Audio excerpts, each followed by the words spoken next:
Coming up today on Enjoying Everyday Life. I was 22 years old when I began preaching. And basically, I was just put into prison for several days at a time. If there were many people watching, they would hang a sign from my neck and parade me down the street. Those who saw me would think I was ashamed, but really I was able to give the glory to God.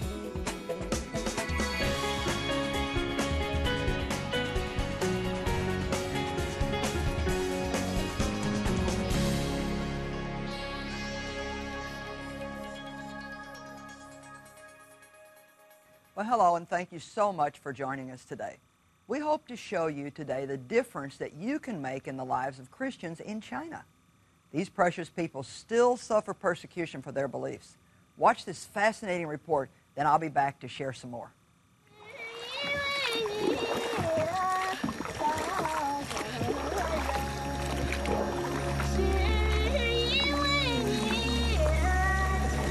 It is one of the world's oldest and most complex cultures. Its mystical landscapes range from beautiful to harsh and rugged.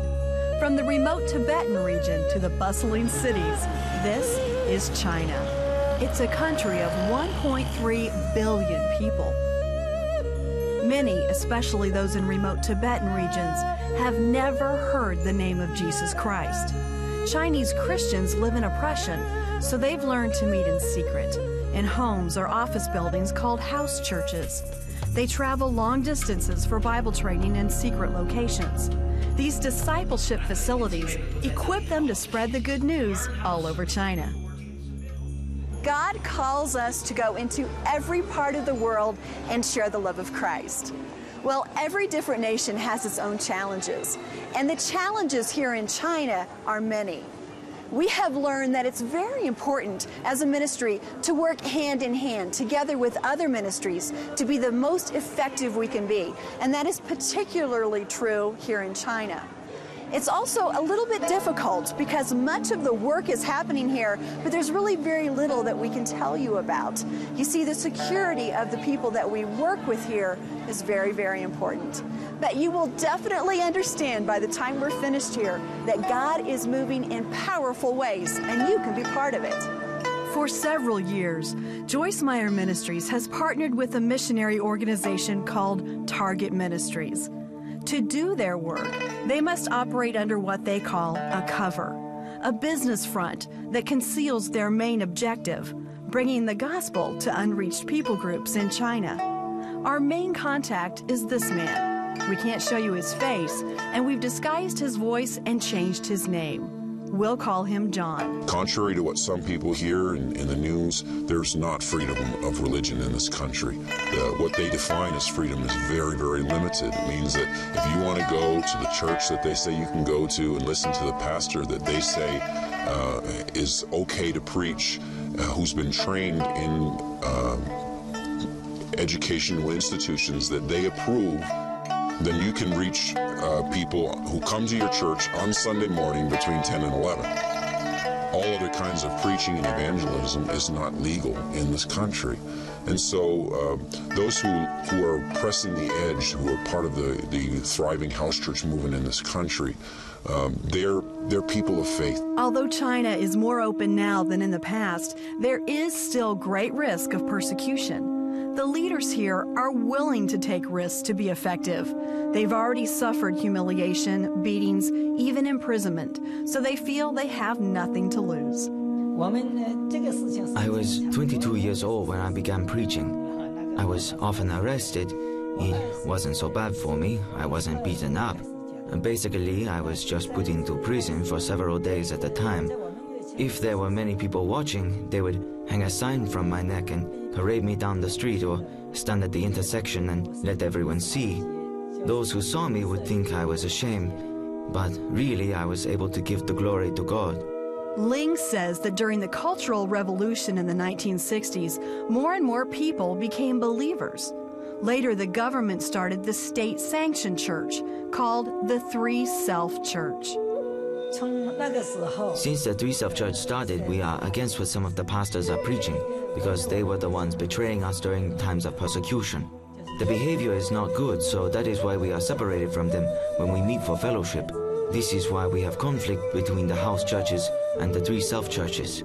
The 3 self-leaders would persecute the house churches, but we have God's grace. Since they persecuted us, the people in the government churches are less and less, whereas the people in the house churches are becoming more and more.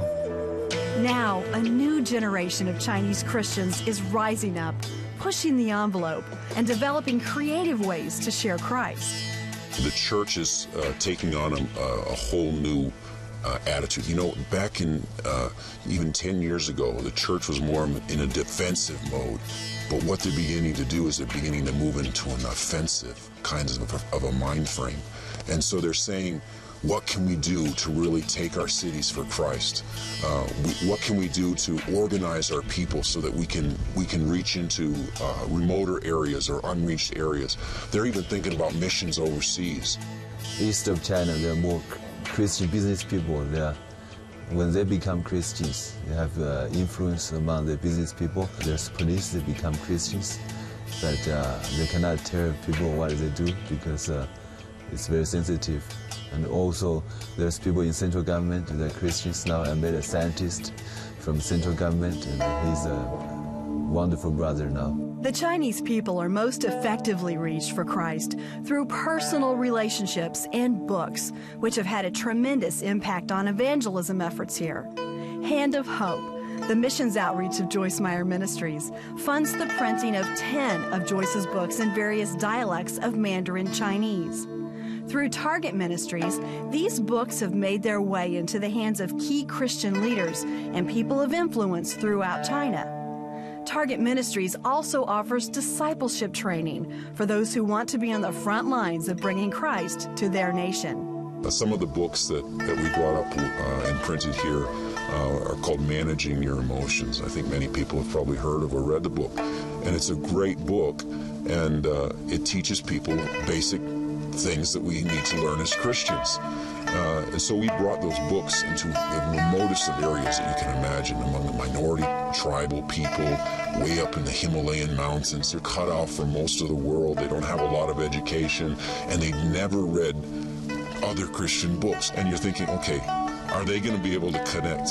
And they came back with glowing testimonies of how the words in the book met them right where they were at, exactly the struggles that they were facing. So we really thank God for the materials that are coming through. In these remote regions, books are still carried by pack mules. The rugged terrain makes it difficult to reach in vehicles, so the mules are loaded down with books, which are then distributed throughout the villages. It costs approximately 70 cents to put one book in the hands of a Chinese person, and so far, that investment has paid off in a big way. Not long ago, 20,000 copies of Joyce's book, Peace, were translated, printed, and distributed. An estimated 4,000 people gave their lives to Jesus. John tells us there has never been a greater opportunity to reach this country for Christ. The college campuses are so open right now. The work that we're doing among them, we're seeing people come to the Lord. I mean, every week we're baptizing people.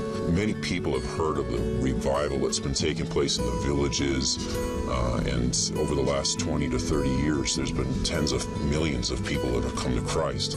Many have experienced supernatural healings. There's just been one dramatic testimony of lives changed after another. One of the most important and also most difficult things that must happen here in China is to reach the children and the youth with the gospel message. They are the leaders, the future leaders of China. But here, it's illegal to share the gospel message with anyone under the age of 18. We're finding that there are ways that these children can be reached with the love of Christ. You see, statistically, we know how important it is that we reach people in their youth. The overwhelming majority of Christians accepted Christ before the age of 20. And they're learning here that laws and even atheistic teachings do not quench the desire to understand the truth. The law says that you can't teach children under 18 about Christ, but we don't tell the people in our churches this law because the law is not from the Bible. Most of the young people are not familiar with the laws in China. We have materials that we show them that their faith and the laws of the country are not in conflict. We just go according to the Bible. This man, we call him Chang, has high hopes of reaching young people in China with the gospel. It's a desire that was born out of his own painful past. He left home when he was just 12 years old, running from an abusive father who beat his mother until she finally committed suicide. He lived on the streets until he was sold into forced labor, working for just 75 cents a day in the fields and on construction sites at the tender age of 13. They promised me they would let me go to school, but it never happened. Every day I had to work in the fields. I felt I had been cheated. Since I was so young, I would spit up blood from the hard work. I ran away from them. From there, I just wandered the streets. Years later, Chang began to study theology after attending several revival meetings. The first book he read, Managing Your Emotions by Joyce Meyer. I was filled with bitterness and hated my father. I was fighting between the two forces. I began to understand what forgiveness means. It encouraged me to go and forgive my father. I went home to see my father and told him that because of my faith, I loved him. I saw that he began to cry. In this way, God heard my prayers. Chang says the biggest pressure Chinese young people face today is from their parents and society. They're expected to excel in school. The stakes are high, and a growing number believe the only way to escape the pressure is suicide. It's because of the pressure and the emptiness in their hearts. They have nowhere to go for comfort. In school, the most important thing is that you do well on your exams. Nothing else matters. With many of the university students that I know in our fellowship, they feel that what they have learned in class and what they are taught at church is not compatible at all. In the schools, they are taught that there is no God. I want to help the youth be firmly planted in what they believe so they, in turn, can tell others about God. One-on-one evangelism, sharing the gospel with friends and family, is the only way the truth of Jesus Christ can effectively spread throughout China, especially in remote regions like Tibet, where tribal people can only be reached through their own. We're grateful to work with amazing ministries like Target and people who are willing to risk it all to share the truth of Christ. And all across the country, you're empowering churches and missionaries who've been praying for this opportunity for years. This area is considered the southern gateway to China's Tibetan region. As you move on into Tibet, conditions are harsh. The air is thin, the weather is cold, and it's very difficult to travel. Because of that and many other reasons, the Tibetan people are considered some of the most unreached people for the gospel in the world. But because of the hard work of a lot of very important people, that is changing. The places where people need to go, it would be very strange for a foreigner to be there. And how could he stay there for more than a couple days or even a few hours at a time without being noticed or without his activities being monitored in some way?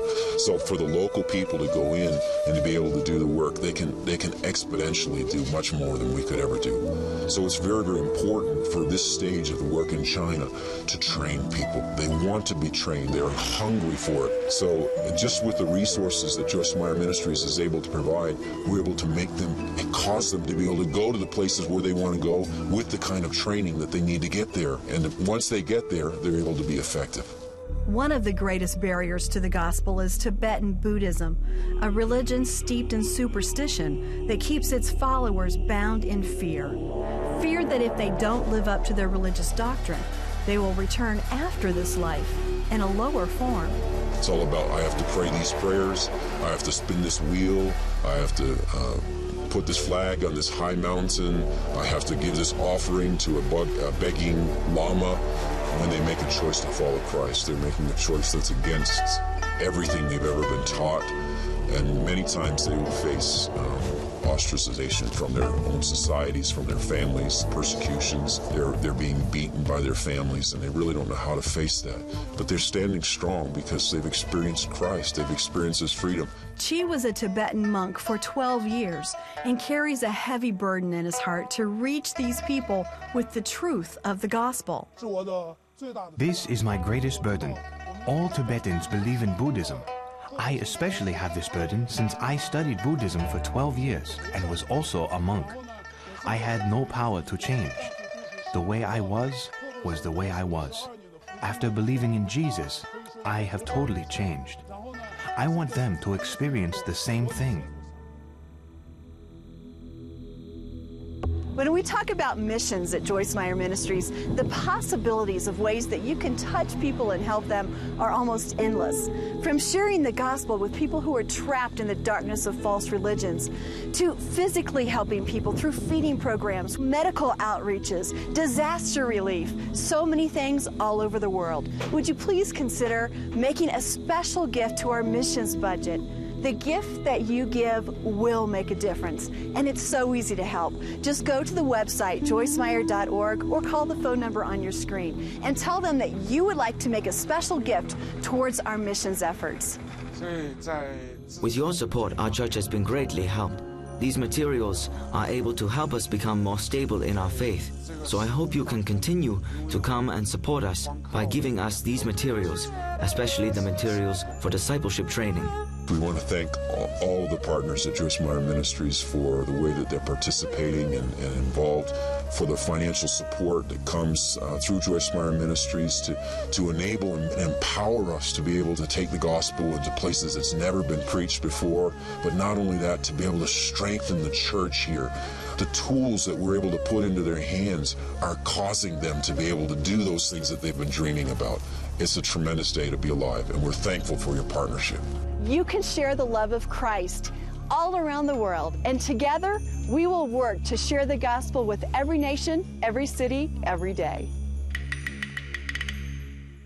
Well, if you're just now joining us, our executive producer, Ginger Stockey, is joining me to discuss the persecution that Christians face in China.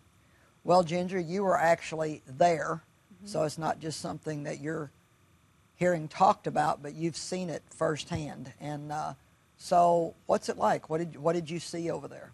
You know, it's so hard, I think, especially for those of us in countries that celebrate religious freedom, to really grasp it, to really understand what it is. And there's also a lot of misinformation, a lot of different perceptions of how open or closed it really is in China.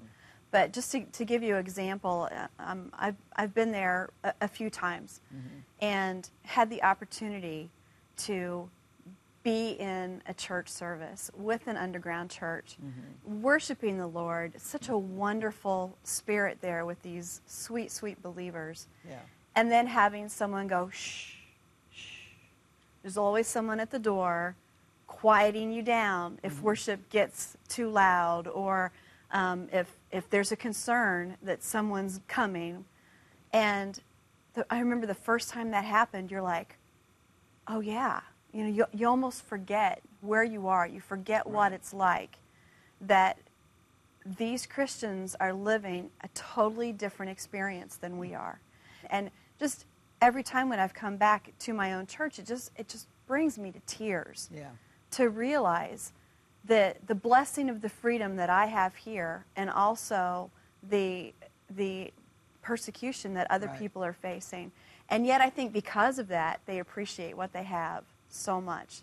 There's definitely advantages and disadvantages. Yeah, to facing and you know, they persecution. probably have a very deep, meaningful That's right. relationship with the Lord, because every day being a Christian could cost them their lives. We really need to, on purpose, think about the situations that other people have. Something that's been life-changing for me is to purposely think about, okay, what would it be like to be in a church like you're talking about?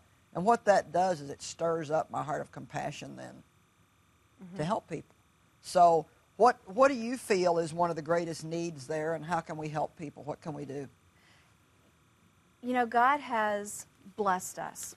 If we're in a country where we have the freedom to worship, then God has blessed us, and I think that He expects us to use that freedom for Him. Right. And that means not holding it for ourselves. It means praying for people who are in situations where they're persecuted for their faith. Right. It means having a heart for it. I remember the first time I was going to go to China, and to be honest, and I've always had a heart for missions, but it was like, God, I don't know that I really want to go there. You know, that's just not one of those places that you've laid on my heart. Right. Well, you know what? God lays all people on our hearts if we really listen.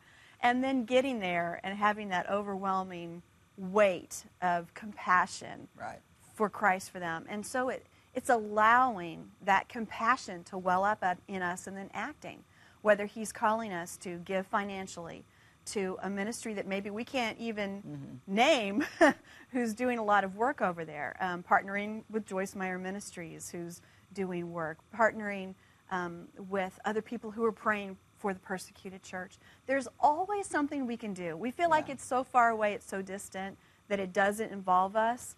There is no person who's suffering that doesn't involve us. That's exactly right. And, you know, we have to be very careful that we're not so overwhelmed by the greatness of all the needs around us that we just kind of feel defeated and don't do anything. That's right. You know, to me, we just, you know, we have to do what we can do. I read something recently that I thought was very interesting. This was actually about a man who fought slavery years and years and years ago and just kept at it and kept at it and kept at it and kept at it and kept at it. And it just seemed like he really wasn't getting anywhere. And somebody said to him, why do you just keep doing this, you know, year after year after year? And he said, my job is duty.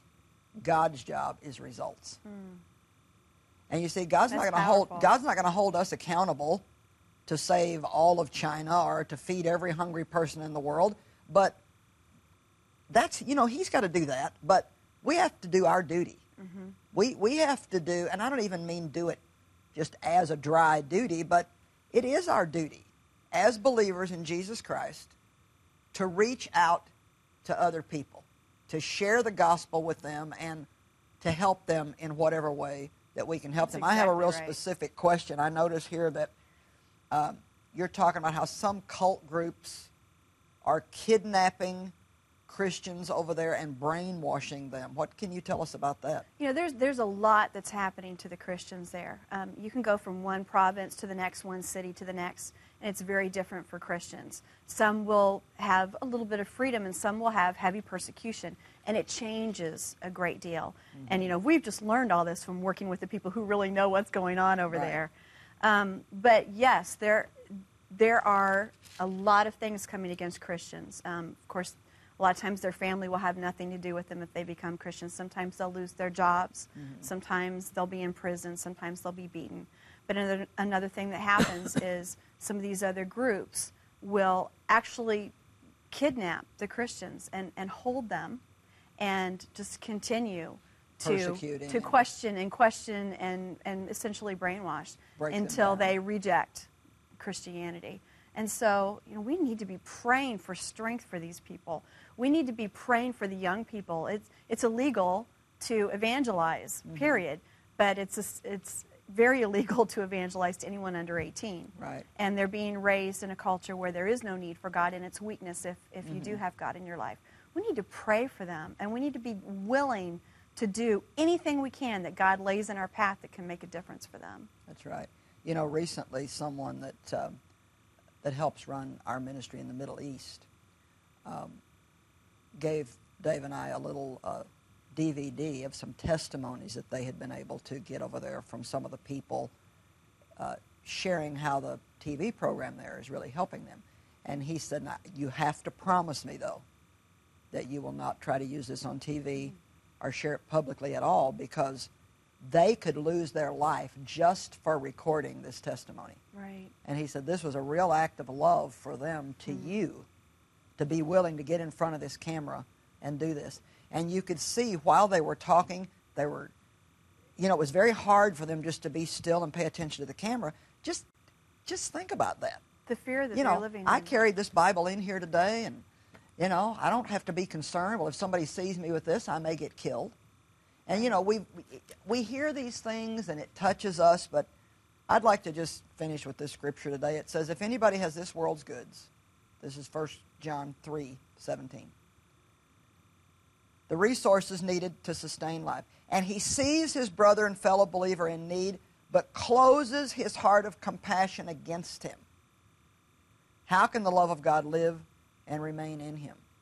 I love that scripture, Ginger, because it's basically saying, you know, when we hear things like this, we do feel compassion. I mean, if you're not just dead, then you feel compassion. But then we have a responsibility to say, okay, I'm going to do something about that, or I'm just, no, that, you know, just right. forget about that. And The love of God comes to us as a free gift from God, so it can flow through us to other people. And so he's saying, if you close your heart of compassion and you don't reach out in some way, you know, praying, giving, something, then how can the love of God remain in you? We kind of stifle it. Right. And we start to go backwards instead of forwards. It's like throwing a blanket over the fire. So thank you for being with us today and sharing your personal experience in China. Well, we are asking you to help us by partnering with us and by sending a very special love gift to help us with our outreaches. And we call this outreach Hand of Hope. And we're offering you a beautiful silver keychain for a gift of any amount. And, you know, we're not just trying to get a trinket into your hand. I actually use one of these keychains myself because that reminds me that I'm reaching out with a hand of hope and that I need to reach out with a hand of hope. And I think that in our generation, selfishness is so abundant that if we don't keep something in front of us to remind us that we need to keep reaching out, we're likely to get selfish. And so our announcers are going to tell you more about the specifics of what you can receive. But, you know, really, we don't want you to be overly concerned about what you're going to receive. We want you to reach out to hurting people all over the world. And then we want to get some resources into your hand that's going to help you live the life that Jesus died for you to live. Thank you so much for being with us today and for your consideration of partnering with Joyce Meyer Ministry and sending in your very best love gift today to help us help hurting people all over the world. God bless you.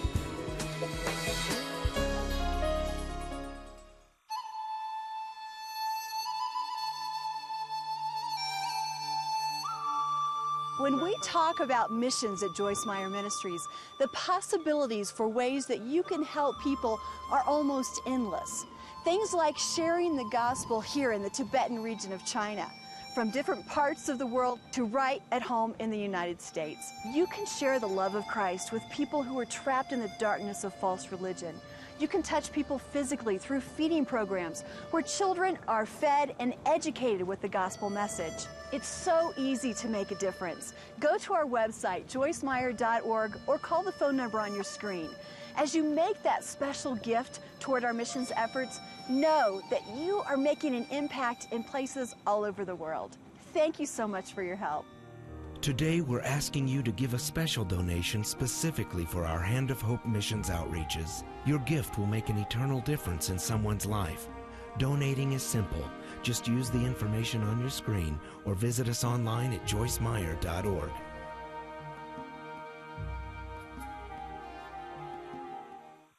Africa has the largest population of kids with AIDS in the world.